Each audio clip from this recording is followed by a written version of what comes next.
All right, music fans, welcome Harmless Dave on the Harmless Dave channel, talking about real music and doing it in real time for a handful of real people out here, just like you right there, and just like me right here. So, is rock music dead? Not necessarily. There's good news and bad news. The current rock scene appears to be kind of dead. And I'll talk about that because lo and behold, Fleetwood Mac. I want to talk about Fleetwood Mac and some crazy stuff for 2024. And it does show one thing, that today's rock music is kind of dead. But before I get to that, here's an album you should check out: Champlin, Williams, Freestead, CWF3. That's Bill Champlin, Joe Williams, and Peter Freestead.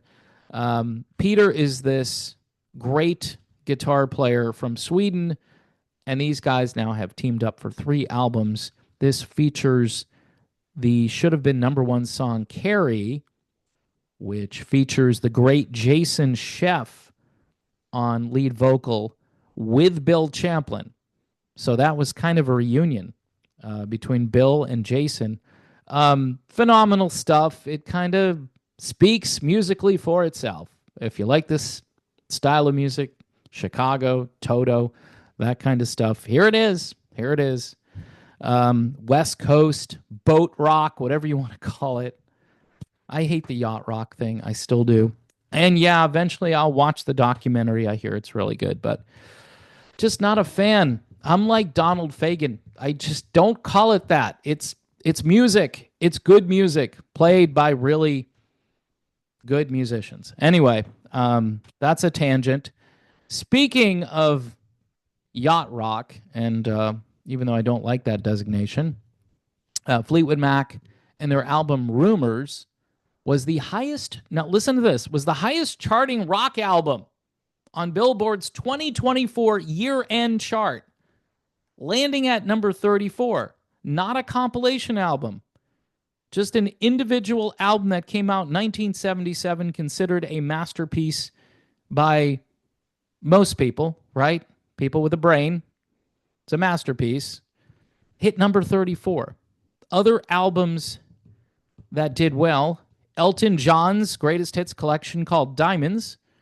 Scrolling down, Nirvana's Nevermind. Not my favorite album, but okay. AC/DC's Back in Black, still doing well. Linkin Park's Hybrid Theory and Sublime's self-titled 1996 album. So a couple of albums from the 90s and one from the beginning, the dawn of the 80s, and then Rumours. Fleetwood Mac's Rumours.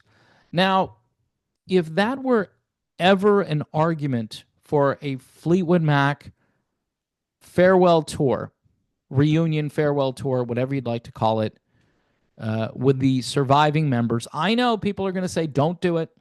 Christine's gone. Don't do it. Stevie Nicks, I'm sure, is gumming up the works. I guarantee you phone calls have been made. But, it appears that is not going to happen. It should happen. You should give the fans some measure of finality or a closure on this. And again, you would sell 1 billion tickets if you announced that Stevie Nicks and Lindsey Buckingham would be on stage together. You'd sell 1 billion tickets.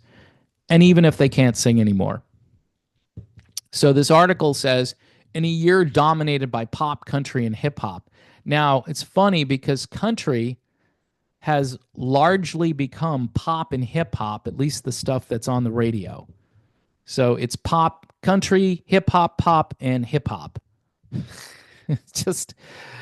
And brace yourselves, because really Taylor Swift, she is dominating music to a point where it doesn't make sense. It's not fair. I hate to say it's not fair, but this is what people are listening to. Taylor Swift earned the top 2 spots in 4 of the top 10.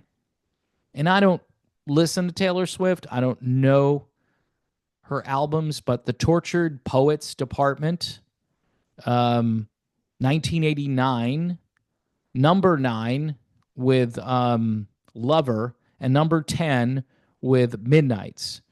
So I guess the album titles, I might have screwed that up. Tortured Poets Department, 1989, Lover, and Midnights. All right. So if you're a Taylor Swift person, you know those albums, and you could hear in the way I delivered that I had no clue what I was doing. 29 rock albums in this. It's crazy. By the way, other notables here: CCR's Greatest Hits at number 40. Queen, Greatest Hits, 47. Bob Marley, Legend. Man, and Bob Marley doesn't get any radio airplay anymore. 51. Oh, Nirvana is at number 93. They made it sound like it was right up there. But it hit, okay, 93. Tom Petty, Greatest Hits, 94. Journey, Greatest Hits at 99. Guns N' Roses, Greatest Hits at 104. Hall & Oates, Best Of, 106. ABBA, Gold, 112. Aerosmith at 129, Greatest Hits. And it goes along from there, and you hear from people like the Foo Fighters, yay, Bob Seger, Lynyrd Skynyrd, Bon Jovi. These are all Greatest Hits albums. Fleetwood Mac, and then we get to Back in Black. Oh, at 166 is Elvis Presley. 30 number 1 hits. 182, The Beatles. 67 to 70. That album, I had the vinyl. Eagles, Greatest Hits. 187, and that's the 71 to 75, the one that I think has now sold more than Michael Jackson Thriller, which is absent from this list. Billy Joel, the essential Billy Joel, the Beatles 62 through 66, and then you get to Sublime at 197 and Creed at 199 with their Greatest Hits. So technically, after Rumours, which isn't a best of album, the next non-best of album is Nevermind by Nirvana, which comes in at number 93. Wow. Fleetwood Mac. And I'm telling you, man, if I'm Irving Azoff, I would probably do my darndest to get a reunion going. And I don't think it's going to happen because Stevie Nicks says it's not going to happen. And I think she's put her foot down, and the money doesn't make any difference. But I'm sure Lindsey Buckingham would do it immediately. And I think Mick Fleetwood wants closure as well. I think he wants to do one more tour. I don't know about John McVie. I hear he likes to spend a lot of time on his sailboat. So don't know if John is interested. But certainly a Fleetwood Mac tour would do really, really well. Let's just be honest. And again, even if they can't sing, which, let's just be honest, it's not going to sound like vintage Fleetwood Mac.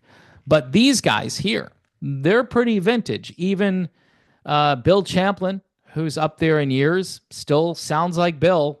If you haven't heard Bill lately, I saw Bill play a concert with his band with Jeff Coffey and a couple other guys from Chicago.